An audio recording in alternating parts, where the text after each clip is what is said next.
Hey everybody, this is Mike Giannopoulos, pastor at Project Re3 back once again with you. We have a little special edition of a video podcast pop-up, whatever we want to call it, but we're going to thought it'd be neat. We have a lot of amazing people within our Re3 community, and I just thought now's just as good a time as any to start introducing them to some of you guys.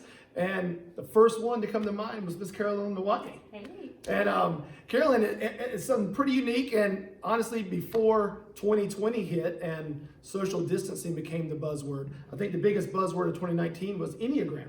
And so that's what we're going to be discussing today. In just a minute, we're going to pick Carolyn's brain and learn more about the Enneagram. And maybe it's the first time you've ever heard of the Enneagram, but maybe how it applies to you. But I just kind of wanted to share initially my story on how I found out about the Enneagram, because it was totally by accident. About 2 years ago, a little over 2 years ago, I was looking for just kind of some kind of spiritual retreat to go to. Just something that for ministry, just to kind of get away for the weekend that wasn't leadership, heavy, or just church related, just something where I could just go get fed. And so I ran across a retreat that was happening in Tennessee, and the name of the retreat was The Road Back to You. And I had no idea what it meant. And as I was reading about it, the guest speaker was a guy I'd never heard of by the name of Ian Crone. And Ian had written a book, a best-selling book called The Road Back to You. And it had to do with this thing called the Enneagram, which again, I had no idea what it was. And so I thought, well, before I sign up for this retreat, I'm going to at least find out if it's worth my while. So I purchased a book and started reading about the Enneagram. And the first couple of chapters kind of laid the foundation of what the Enneagram was all about. And you'll get into all of that about the numbers and the wheel and all that kind of stuff.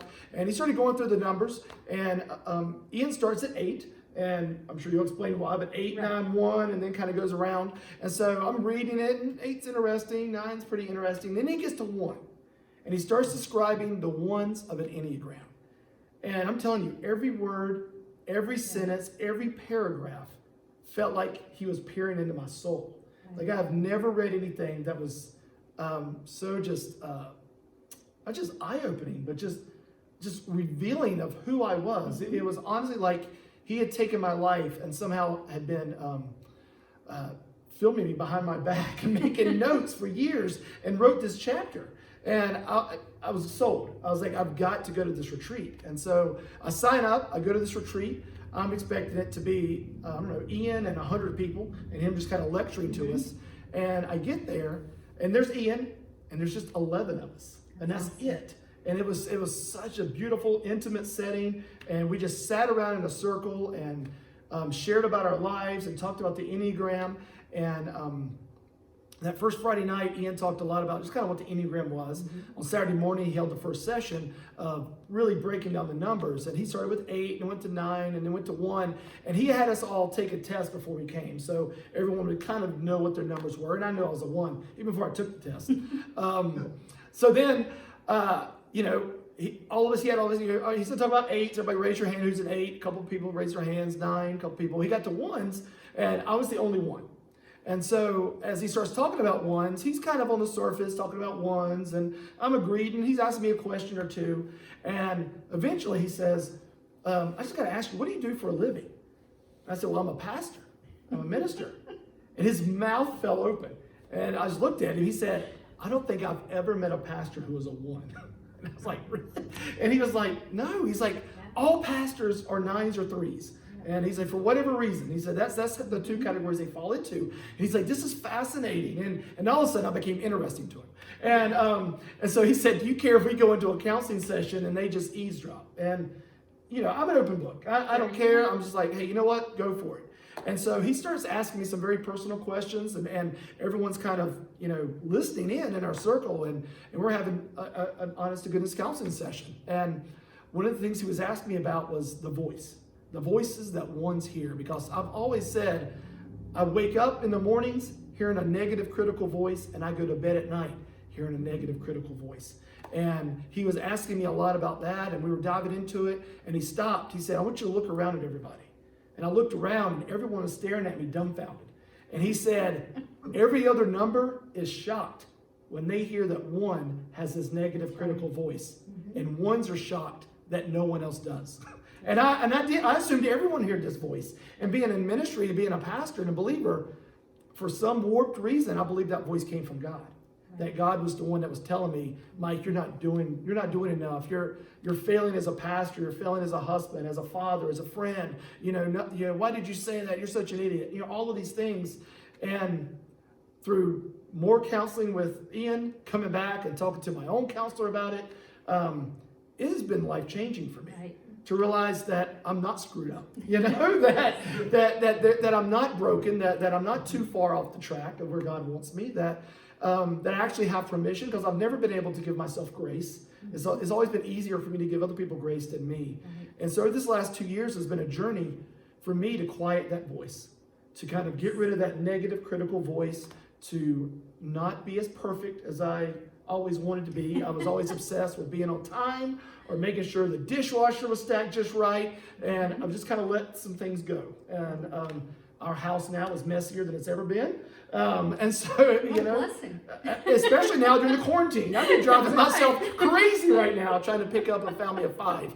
But yeah, I've given myself a lot more grace over the last 2 years, and it's been just relaxing. It's like a load is off my shoulder, realizing just how I'm wired, how God wired me, and that none of these numbers are bad. That's right. They all have amazing, wonderful characteristics about themselves, but they also have things that the enemy can use to really grind at us. And that's what he had been doing with me for 43 years up to that point, And so you kind of jumped into Enneagram the same time I did. Yes. And kind of, we've walked that journey together. Yes.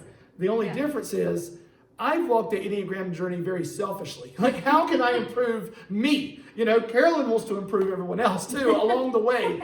And so she has become a certified, coach. Is that what it is? An Enneagram coach through an organization called Your Enneagram Coach.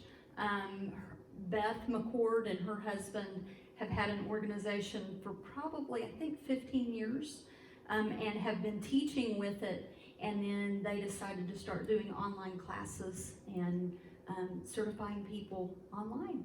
And so that's what I did.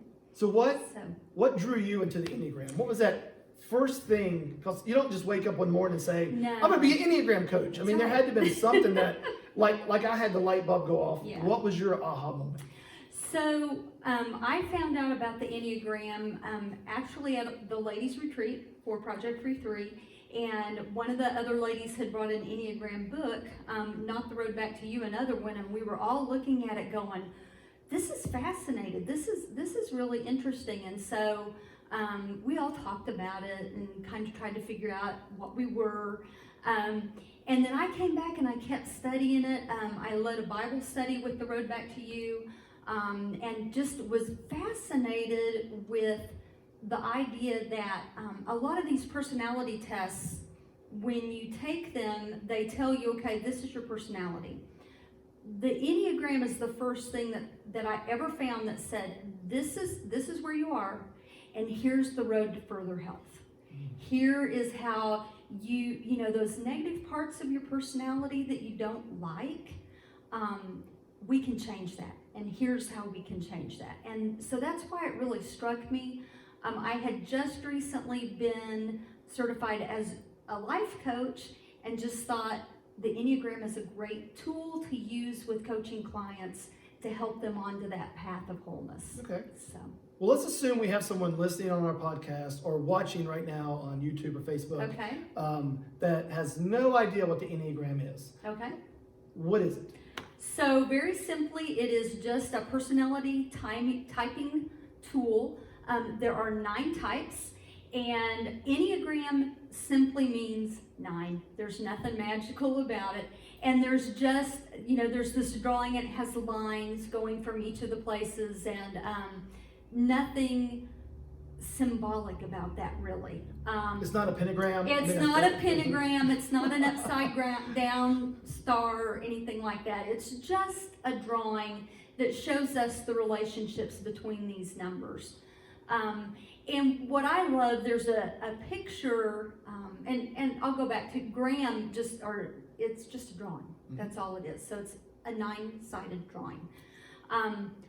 there is one picture out there that I love, and if our people haven't seen a drawing of the Enneagram, it looks like a star, and it goes around like this, and one of the pictures I love actually has a picture of Jesus in the middle of it with this crown, and I think what that symbolizes to me is that each number in the Enneagram shows an aspect of God that is amazing. And so if we can live within how God made us to be, our best selves, we can show ourselves to Christ, to the world. We can show Christ to the world. And so just, it's very simply the way we look at the world. And this isn't just popped out in 2018 kind of thing. This has been around for a while. They don't even really know how old the Enneagram is. It's ancient. It goes back to the time of around Christ. It has been used off and on in different faiths, not just Christianity. It's been used in other faiths as well, and in secular psychology. So it was brought out in about the 1970s, was brought to the forefront. But you can find the Enneagram anywhere. You can find Buddhists who use it. You can find atheists who use it. We use it as Christians and say, okay, this is an aspect of God and an aspect of how He made us. Okay. Let's start with the numbers. Yes. So there's 9 numbers. There's 9 numbers. I've talked about how I was a 1. Ones are labeled the perfectionist, right? Yes. And that had always been my personality. Everything in my mind had to be a certain way. I guess my version of perfection. Right. But ones are perfectionist. I guess, do you know them right off? I mean, is it something you can just rattle off the top of your head? Or if we put our heads together, we might be able, because I know some of the names change a little bit. They do change. And Ian Cron, I just heard him say the other day, and now I can't remember what he's called it, but he's decided perfectionist is not the good name. And so, the ones are the people, they do show us God's perfection. But a person, I couldn't look at you and know that you were a 1 unless I knew you really well. Because a 1, the Enneagram looks at motives. Right. So a 1 could do the same things as a 3, and they could look very much the same on the outside, but a 1's doing it because they want to be good. They want to be seen as that they are good. It's not about what you do, it's about why you do it, right? Right, yeah. So, and then a 3 may do the same kind of thing because they are very concerned. They're called the performers. They're very concerned about performing at a certain level. So same outside action, totally different motive. So we got 1 is a perfectionist, 2 helpers. 2 is the helper, or the supportive advisor is another name for a 2. A 2 is that person that just, they at their best show the love of God. They are the person who, when you need help, they're offering you help before you even know you need help. And don't we all know people like that, right? Yes, absolutely, absolutely. Okay. A 3 is called the performer or the achiever. These people can look at life, they can go into a room and read the room and know how they need to change. Like a chameleon. Like a chameleon. Yeah. And they can read the room. And if you know someone who is a 3, they're very high performing. These are the business executives of the world. They're the visionaries of the world. So 4s are the romantics. And they tend to be artistic, although not artists are 4s. And not all 4s are artists, but they tend to be that melancholy person that really gets into their feelings. They almost like to feel sad. Yeah. The 5 is called the investigator. They like to know everything. They are the person that when you ask a question or make a comment, they know so much small detail about things. They love to research no matter what. Yeah.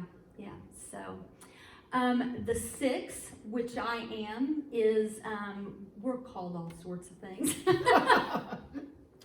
But we tend to be advisor type people.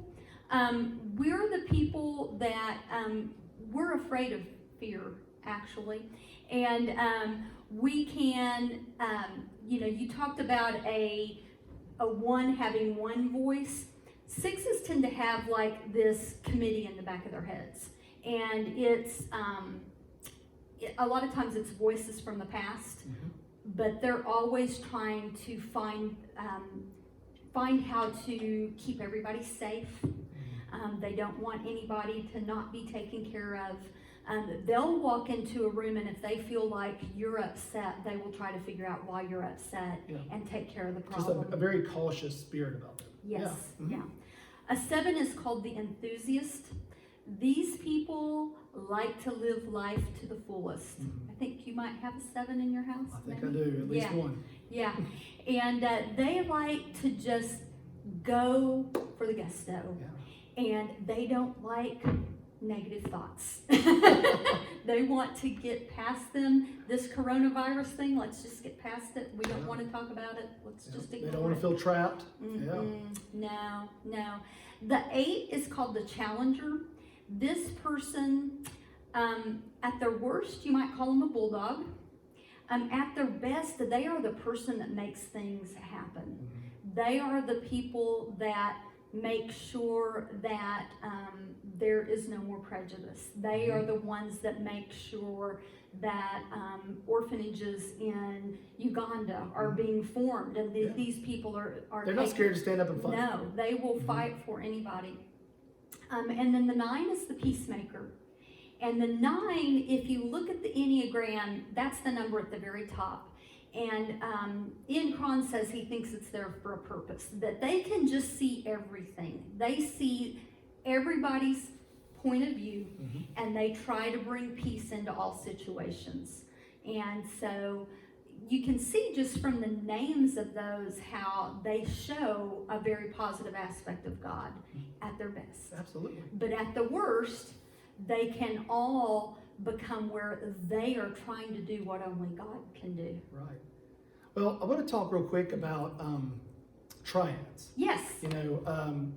My understanding, and you can correct me, like basically the Enneagram is broke up into 3 sets of 3.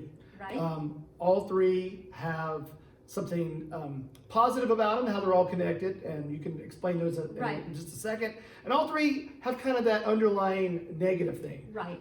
So let's start with the first triad, 8, 9, and 1. 8, 9, they're and all 1. there together. If you imagine a pie wedge, I keep doing that, like a pie wedge. Yes.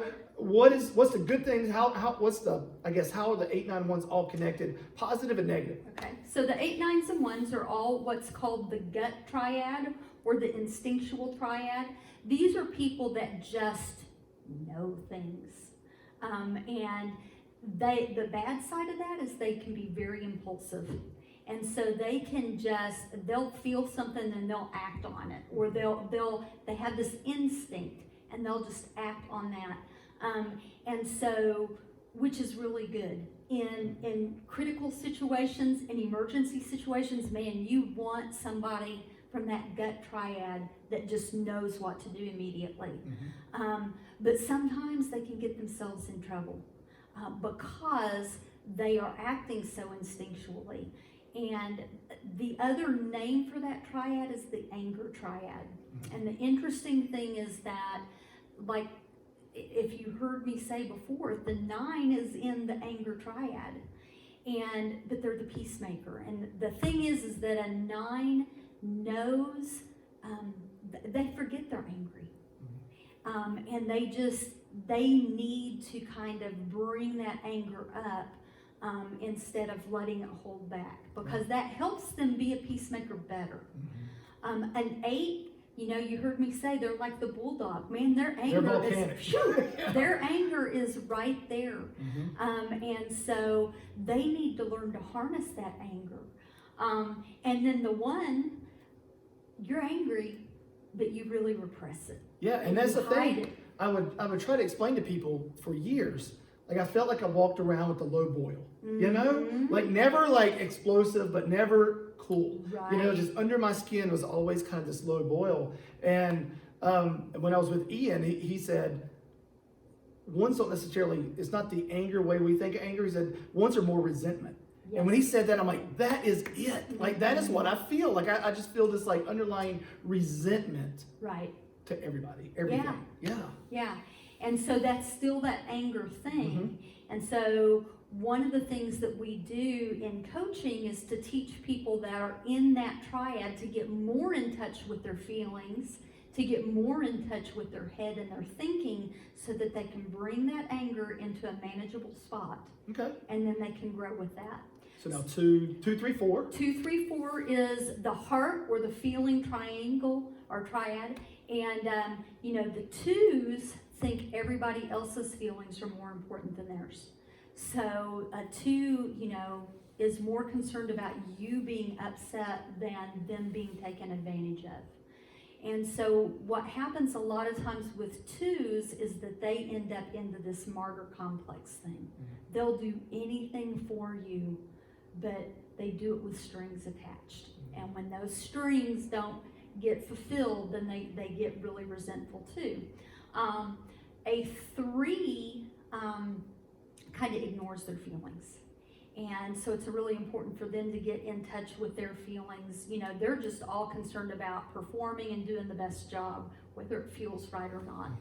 And then the 4 is the person who gets all, you know, when we say somebody gets all up in their feelings, that's a 4. They're in there, and they love their good feelings, they love their bad feelings, and they just like to sit in them. They're the Eeyore of the Enneagram world. Yes, right? Absolutely. And then the 5, 6, and 7 are the head or thinking triad. Again, a 5, you know, we said they like a lot of detail, and they do. They get into the detail, and they can get in their heads so much, analyzing everything. You've heard of the term paralysis analysis or analysis, and they do. They will just think and never do anything. 6s, we tend to think about all the what ifs of the world. We want to make sure things like coronavirus don't ever happen. But if it does, we have toilet paper in our homes, and we have Band-Aids, and we have ibuprofen, and we have all the things we need, even masks, and we just do that. A 7 thinks, but they don't want to think about anything bad. They're all about in their good feelings. They don't want any of that sad thoughts. They want to ignore all those sad thoughts. And so, you know, sometimes we have to get them to think about those things and to face those things. Wow. Yeah. Well, you know what we're going to do? We're going to stop right now. Okay. Because I think we could go a lot deeper and a lot could. farther. And so what we're going to do is, this is surprise. This is part 1. And so we're going to come back again. I didn't know that. We'll come back. Well, this has been so good, and we haven't really scratched the surface. But we'll come back maybe in a week or so and plug a part 2. And we didn't get into the wings. Nope. We didn't get into the numbers, how they're connected to some other numbers in a good way and bad way. And so I think, to me, that's fascinating also. Okay. And so we'll come in. Until then, once you plug, you have an amazing ministry. You have this life coaching, Enneagram coaching, profession, website. Just plug away. Okay. Let people know where they can find you. So my website is Poema Life. So poema is a word that means masterpiece, because I truly believe, and God tells us, that we are all His masterpiece. And so the website is Poema. It's POIEMALIFE.com. And you can contact me at CarolynNowotny@gmail.com. And what I do is work with people, helping them know what their number is, and then going forward into how they can get to more health. So one of the things about these tests is that they're only about 70 to 80% effective. And again, it's because as self-aware as you are, and as honestly as you answer those questions, can we get to who you really are. And so that is what I do. All right. And what we'll do is we will actually put a link to a test in the comment section of our YouTube video. So if you want to go to YouTube, if you're not watching on YouTube, you can go there and take the test. Take it before next time. So then next time you'll be all caught up for our next installment of the Enneagram conversation with Carolyn. And also at the end of this video, we'll make a little title with all your information in there too, so people can kind of find the link and jump in there. All right. But thanks so much, Caroline. Thank you. Thank you very much. Yeah, taking time to come and just share and what's such a huge part of your life. And I know for me personally, has been life-changing for me. Yes. So I'm excited to dive into part 2, and we'll see you back in a couple weeks. How's that? Okay, sounds great. All right. Thank you. Thanks a lot. We'll see you real soon.